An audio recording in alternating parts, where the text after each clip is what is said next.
Hai semua, selamat datang di channel Baca Saham. Pada video ini, kita akan membahas satu topik dengan judul berikut ini. Tapi seperti biasa, semua pembahasan bukan rekomendasi dan hanya informasi. Ingat, kerugian kamu tanggung sendiri ya. Nah, pada video kali ini saya tertarik membahas lagi topik terkait untuk mengejar 1 miliar pertama di saham. Kenapa 1 miliar itu penting? Saya sudah pernah sebutkan pada beberapa video sebelumnya. Karena 1 miliar itu merupakan salah satu tolak ukur utama untuk para investor yang bisa dikatakan memiliki nominal receh. Artinya bagi sebagian orang mungkin angka 1 miliar itu biasa saja. Tapi bagi sebagian orang lagi, angka 1 miliar itu merupakan salah satu angka yang cukup sulit untuk dicapai. Sehingga apabila mereka telah memiliki portofolio sebanyak 1 miliar, seharusnya mereka sudah serius dengan pasar saham dan seharusnya mereka sudah memiliki niat dan tujuan yang kuat di pasar saham. Nah, pada intinya untuk mencapai angka yang lebih besar dari sisi portofolio, kita hanya membahas 3 hal saja. Yang pertama adalah modal awal, yang kedua dana top up rutin, dan yang ketiga persentase return. Semua hal yang kita lakukan hanya berbolak-balik kepada 3 hal ini saja. Entah itu apakah modal kita di awal besar atau kecil, bagaimana dana top up kita, apakah besar atau kecil setiap bulan, setiap tahun, dan lain sebagainya. Dan yang ketiga, berapa besar persentase return yang bisa kita peroleh. Jadi, untuk mengejar nominal yang semakin besar di pasar modal, tentu saja kita harus memanfaatkan 3 hal ini. Dan kita juga harus mengusahakan agar supaya kita bisa memiliki modal awal yang besar, ataupun kita bisa memiliki dana top up yang rutin dengan nominal yang besar. Tapi jika kita tidak bisa melakukan 2 hal ini, kita bisa memanfaatkan satu unsur lain, yaitu dari segi skill dengan menghasilkan persentase return yang besar. Mari kita lihat untuk perhitungannya sebagai contoh. Misalkan kita menggunakan modal awal 10 juta rupiah dan rutin melakukan top up dana sebanyak 10 juta per tahun. Dengan asumsi return 10% setiap tahun, maka 1 miliar pertama itu akan dicapai pada tahun ke-24. Bisa kamu lihat di sini untuk simulasi perhitungannya. Tapi kembali lagi, ini hanya simulasi saja. Tentunya kenyataannya akan jauh berbeda. Mungkin bisa lebih cepat, mungkin bisa lebih lambat. Karena setiap orang, setiap investor punya perjalanannya masing-masing. Kita tidak tahu kapan kita bisa mencapai angka 1 miliar itu. Apakah tahun ini, tahun depan, 10 tahun depan, 15 tahun depan, atau dan lain sebagainya. Yang jelas berdasarkan simulasi ini, kita bisa melihat secara kira-kira bagaimana pertumbuhan portofolio kita dari tahun ke tahun dengan menggunakan beberapa asumsi yang tadi saya katakan, yaitu modal awal, top up dana, dan persentase return. Nah, kembali lagi, pada kenyataannya angka simulasi ini tidak akan seindah dengan kenyataannya. Tapi setidaknya dengan data ini, kamu jadi bisa memiliki gambaran kira-kira bagaimana dana kamu bisa bertumbuh dengan modal, dengan dana top up, dengan persentase return yang kamu hasilkan saat ini. Misalkan kita ambil contoh lagi, kita memiliki modal awal 10 juta rupiah, tapi kita memiliki top up dana katakanlah 20 juta per tahun. Maka dari yang tadinya di tahun ke-24 akan mengurang menjadi tahun ke-18 untuk mencapai angka 1 miliar pertama. Bisa kita lihat di sini, dengan kenaikan dana 10 juta setiap tahun, angka 1 miliar itu bisa dicapai dengan jangka waktu yang lebih cepat. Nah, sekarang bagaimana jika kita balik? Untuk modal awalnya yang kita perbesar, katakanlah bukan 10 juta rupiah melainkan 100 juta rupiah. Nah, untuk angka 1 miliar itu bisa kita capai pada tahun ke-18 dengan angka 1 miliar 57 berdasarkan simulasi ini. Jika kita perhatikan dengan modal awal 100 juta rupiah, kita mencapai 1 miliar pertama pada tahun ke-18. Dan seperti perhitungan sebelumnya, jika kita melakukan top up dana 20 juta per tahun, maka kita mencapainya di tahun ke-18. Kamu bisa lihat di sini, modal awalnya kecil, top up dananya besar, kita bisa mencapainya di tahun ke-18. Begitu juga dengan modal awal yang besar dengan angka 100 juta, tapi hanya melakukan top up dana 10 juta. Kita juga bisa mencapainya di tahun ke-18. Bisa kamu lihat di sini perbedaannya. Modal awalnya yang satu hanya 10 juta, yang satu 100 juta. Untuk top up dananya, yang satu 10 juta, yang satu 20 juta. Tapi menghasilkan angka yang sama, yaitu pada tahun ke-18 untuk 1 miliar pertama. Tentu saja berdasarkan simulasi yang ada ini.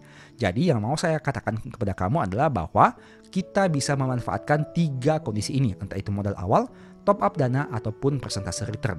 Jika saat ini kamu hanya memiliki modal awal yang terbatas, kamu bisa mengusahakan untuk melakukan top up dana dengan nominal yang lebih besar, ataupun menghasilkan persentase return yang lebih besar. Jika kamu telah memiliki modal awal yang besar, berarti setidaknya kamu sudah memiliki modal yang cukup memadai dibandingkan orang lain. Yang perlu kamu lakukan adalah melakukan konsisten top up dana dengan nominal yang signifikan juga dan memaksimalkan potensi return yang bisa kamu peroleh. Sekarang katakanlah, dengan modal awal kita menggunakan angka 10 juta rupiah agar lebih realistis. Top up dana kita katakanlah 20 juta seperti perhitungan tadi. Dari data ini tentu saja pada tahun ke-18 seperti perhitungan tadi. Nah sekarang kamu lihat, jika angka persentase returnnya saya naikkan bukan 10% melainkan 12%. Nah pencapaiannya menjadi tahun ke-16 dari yang awalnya tahun ke-18. Naik 2 tahun lebih cepat. Bagaimana jika persentase returnnya ke angka 15%? Pada tahun ke-14 kita sudah bisa mencapai angka 1 miliar pertama dengan kondisi modal awal hanya 10 juta, melakukan top up dana 20 juta setiap tahunnya, dan menghasilkan return 15% setiap bulan. Tentu kembali lagi setiap orang punya kondisinya masing-masing. Mungkin ada yang mengatakan angka persentase return 15% itu cukup sulit untuk dicapai. Terlebih untuk pasar saham yang ada pada kondisi tahun 2024 dan tahun 2025 ini yang cenderung mengalami penurunan untuk saham-saham besar yang biasanya mengalami kenaikan secara konsisten. Nah, tapi kembali lagi, angka katakanlah return 15% ini kita bisa lakukan siasat dengan misalkan kita mencari angka untuk 7% dari sisi dividennya sehingga kita bisa memanfaatkan untuk selisih dividen tersebut yang perlu kita capai untuk mencapai target portofolio kita setiap tahunnya. Dengan adanya persentase dividen 7%, kita tinggal mencari 8% dari sisi capital gain. Tapi kembali lagi semuanya tergantung kepada style kamu masing-masing. Ada orang yang seperti ini, ada juga mereka yang mungkin fokus kepada dividen sehingga mereka memanfaatkan untuk dividen yang akan diterima di masa depan dengan pertumbuhan laba agar supaya portofolionya bisa tumbuh dengan lebih optimal, dengan lebih konsisten dan dengan lebih stabil. Yang mau saya tekankan sini adalah pasar saham itu menawarkan instrumen keuangan dalam jangka panjang. Kita tidak boleh membayangkan kaya secara instan, kaya secara cepat, menghasilkan keuntungan 100%, 1000%, 10.000% dan lain sebagainya. Dengan kita melakukan hal-hal sederhana saja, dana kita bisa mengalami pertumbuhan dalam jangka panjang meskipun mungkin tidak sebesar instrumen keuangan yang lain. Katakanlah misalkan instrumen keuangan kripto yang menghasilkan keuntungan yang berkali-kali lipat. Tapi di sisi yang lain kita juga harus paham dari sisi resikonya. Untuk itu saya mau mengatakan bahwa setiap orang punya profilnya masing-masing. Ada yang mungkin nyaman dengan instrumen keuangan saham, ada yang nyaman dengan instrumen keuangan kripto, ada yang nyaman dengan pertumbuhan portofolio dengan nominal yang tidak terlalu besar tapi stabil, ada juga yang mencari keuntungan sebesar-besarnya dalam waktu sesingkat-singkatnya. Semuanya punya stylenya masing-masing. Jangan kita merasa style kita yang paling baik. Jangan kita membandingkan apa yang menurut kita baik itu dengan orang lain. Karena ingat, setiap orang punya stylenya masing-masing. Yang pastinya kita fokus saja kepada pertumbuhan portofolio dalam jangka panjang. Karena ingat, untung rugi kamu yang tanggung sendiri. Portofoliomu meningkat, kamu yang nikmati. Portofoliomu turun, kamu juga yang menanggungnya. Semoga video ini bisa memberikan manfaat kepada kamu. Dan sebagai informasi, sebelumnya juga saya sudah sempat buat satu video yang mungkin bisa berguna. Nonton hingga selesai agar memperoleh pemahaman yang utuh. Nah, pada video kali ini, saya tertarik membahas beberapa saham yang memiliki dividend yield yang menarik. Tapi di sisi yang lain, mereka juga menghasilkan laba yang cukup besar. Nah, kira-kira apabila kita mengkoleksi semua saham tersebut dengan jumlah sekitar 20-an saham, berapa besar dividen yield rata-rata yang kita peroleh? Tentu saja saham ini membagikan dividen dengan bulan yang berbeda. Ada bulan Januari, ada bulan Juni, ada bulan April, Mei, dan lain sebagainya. Nah, artinya jika kita memiliki saham semakin banyak, kita berarti memiliki frekuensi pendapatan dividen yang juga semakin banyak. Kita akan lihat hingga nanti 20-an saham ini berapa besar dividen rata-rata yang kita terima. Video ini menarik karena sebelumnya saya belum pernah bahas dan mari coba kita lihat untuk realitanya seperti apa. Tapi ingat, mohon cek lagi datanya, bisa saja ada salah input atau salah hitung karena rekapan hanya dibuat secara manual. Dan sebagai informasi, untuk data dividennya, dividen bulan Januari sampai dengan Juni saya menggunakan data tahun 2025, sedangkan dividen bulan Juli sampai Desember saya masih menggunakan data tahun 2024. Tanpa basa-basi lagi, mari kita masuk ke dalam nama sahamnya. Tapi ingat, disclaimer on, semua saham bukan rekomendasi dan hanya sebagai informasi saja. Untuk saham pertama adalah BSSR dengan harga saham 3.910. Saham ini membagikan 2 kali dividen, yaitu di bulan Januari sebanyak 154 dan di bulan Juni 124. Dengan total dividen per share 278 akan memperoleh dividen yield sekitar 7,1%. Kita masuk kepada saham kedua, yaitu ITMG dengan harga saham 22.075. Saham ini juga membagikan 2 kali dividen. Yang pertama, pada bulan April tahun 2025 sebanyak 2.245 dan pada bulan September tahun 2024 sebanyak 1.228. Totalnya 3.473. Yang mana jika dibagi dengan harga sahamnya, dividen yield sekitar 15,7%. Oh iya, data yang saya gunakan untuk dividennya adalah data Kumdet. Oke, untuk saham ketiga yaitu BMRI dengan harga saham 4.740. Saham ini membagikan dividen pada bulan April tahun 2025 sebanyak 466 dan jika dibagi dengan harga sahamnya, dividen yield sekitar 9,8%. Saham keempat adalah BBNI dengan harga saham 3.970 yang membagikan dividen pada bulan April tahun 2025 dengan angka 374. Dan jika dibagi dengan harga saham saat video ini dibuat, akan memiliki yield sekitar 9,4%. Kita masuk kepada saham kelima, yaitu BBRI. Dengan harga saham 3.680, mereka membagikan 2 kali dividen, yaitu Kumdet pada bulan April tahun 2025 sebanyak Rp208 dan Kumdet pada bulan Desember tahun 2024 sebanyak Rp135 per lembar saham. Untuk saham ke-6 BNGA dengan harga 1.675 membagikan dividen pada bulan April tahun 2025 sebanyak 156 dan dividen yieldnya sekitar 9,3%. Saham ke-7 adalah NISP. Dengan harga saham 1.330, mereka membagikan dividen pada bulan April tahun 2025 sebanyak 106. Jika dibagi dengan harga sahamnya, dividen yield sekitar 8%. Saham ke-8 BJBR dengan harga saham 805. Mereka membagikan dividen pada bulan April sebanyak 85 dan jika dibagi dengan harga sahamnya, dividen yield sekitar 10,6%. Saham ke-9 UNTR dengan harga saham 21.500 dan mereka membagikan dividen 2 kali yaitu pada bulan Mei tahun 2025 sebanyak 1.484 dan pada bulan Oktober tahun 2024 sebanyak 667. Jika ditotal, dividen per share-nya adalah 2.151 yang jika dibagi dengan harga sahamnya, dividen yield sekitar 10%. Saham ke-10 adalah Games. Dengan harga saham Rp9.000, mereka membagikan dividen pada bulan Mei sebanyak 309 dan pada bulan Juni sebanyak 277. Totalnya 586 yang jika dibagi dengan harga sahamnya akan memiliki yield 6,5%. Saham ke-11 ASII dengan harga saham 4.570 membagikan dividen pada bulan Mei tahun 2025 sebanyak 308 dan pada bulan Oktober tahun 2024 sebanyak 98 yang jika ditotal 406 dan kita bagi dengan harga sahamnya dividen yield sekitar 8,9%. Saham ke-12 TAPG dengan harga saham 985 yang membagikan dividen pada bulan Mei tahun 2025 dengan yield sekitar 7,7%.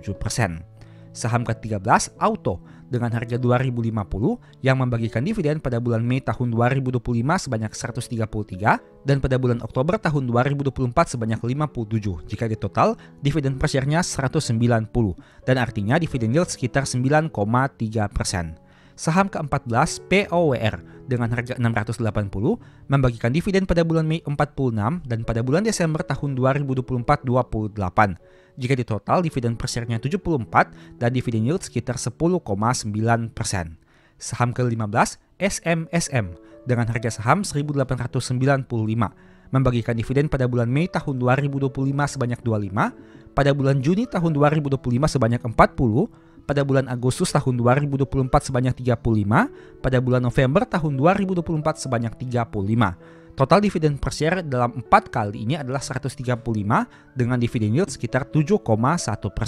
Saham ke-16 yaitu Pegas dengan angka harga saham 1.595 membagikan dividen pada bulan Juni tahun 2025 sebanyak 182 dengan yield 11,4%. Saham ke-17 HMSP dengan harga 615 dan membagikan dividen per share 56, dividen yield sekitar 9,1%. Saham ke-18 TLKM dengan harga saham 2.710 dan membagikan dividen per share 212 sehingga dividen yield sekitar 7,8%. Saham ke-19 PTBA dengan harga saham 2.420 dan membagikan dividen 332, dividen yield sekitar 13,7%.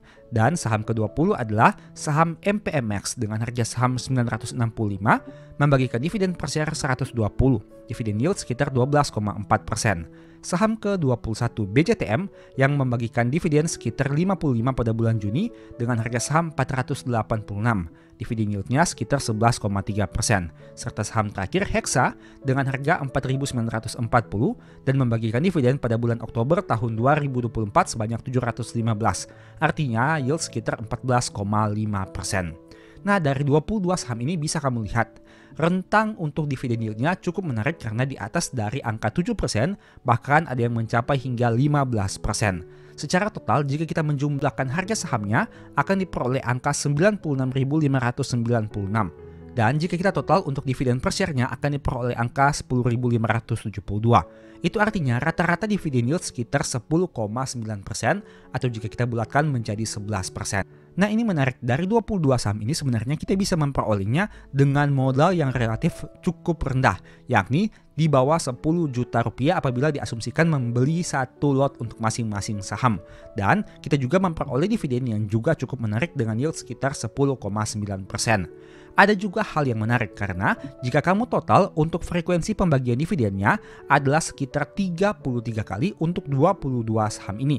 Itu artinya kamu akan memperoleh dividen pada bulan Januari sebanyak 1 kali, pada bulan April sebanyak 7 kali, pada bulan Mei sebanyak 7 kali, pada bulan Juni sebanyak 9 kali, pada bulan Juli tidak ada pembagian dividen, pada bulan Agustus sebanyak 1 kali, pada bulan September sebanyak 1 kali, pada bulan Oktober sebanyak 4 kali, pada bulan November sebanyak 1 kali, dan pada bulan Desember sebanyak 2 kali. Ingat, untuk data bulan Juli sampai Desember saya masih menggunakan acuan tahun 2024. Itu artinya dari periode Januari sampai Desember bisa kamu lihat ada 3 bulan absen, yaitu di bulan Februari, di bulan Maret, dan di bulan Juli. Setidaknya berdasarkan data yang ada ini. Tapi ingat, mohon cek lagi datanya, bisa saja ada salah input atau salah hitung. Menurut kamu bagaimana dengan skenario sederhana ini, yaitu 22 saham dengan dividen yield yang menarik? Apakah hal ini bisa dipertimbangkan atau tidak? Tentu saja dari 22 saham ini ada saham yang memiliki plus, ada saham yang juga memiliki minus. Semuanya tergantung kepada analisa kamu masing-masing. Ada yang saham kamu tertarik, ada juga saham yang mungkin tidak kamu tertarik. Karena setiap orang memiliki pertimbangannya masing-masing.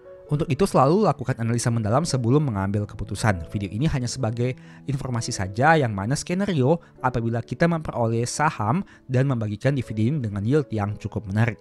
Semoga video ini bisa memberikan manfaat baru kepada kamu. Demikianlah pembahasan singkat pada video ini. Selalu ingat bahwa semua saham dan pembahasan yang ditampilkan bukan rekomendasi dan hanya bersifat edukasi. Segala risiko kerugian menjadi tanggung jawab kamu sendiri.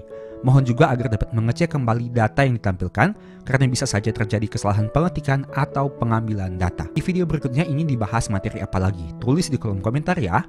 Berikut ini beberapa list ebook baca saham. Pertama, psikologi saham, kedua, stock for living, ketiga, strategi nabung saham, keempat, the stock market, dan yang kelima, cara analisa laporan keuangan. Info pembelian silahkan chat saja pada nomor WA yang tercantum pada video kali ini. Sebagai informasi, kamu bisa support channel ini dengan cara melakukan pembelian produk apa saja di Shopee menggunakan link yang diklik pada video ini. Produknya bebas. Thank you.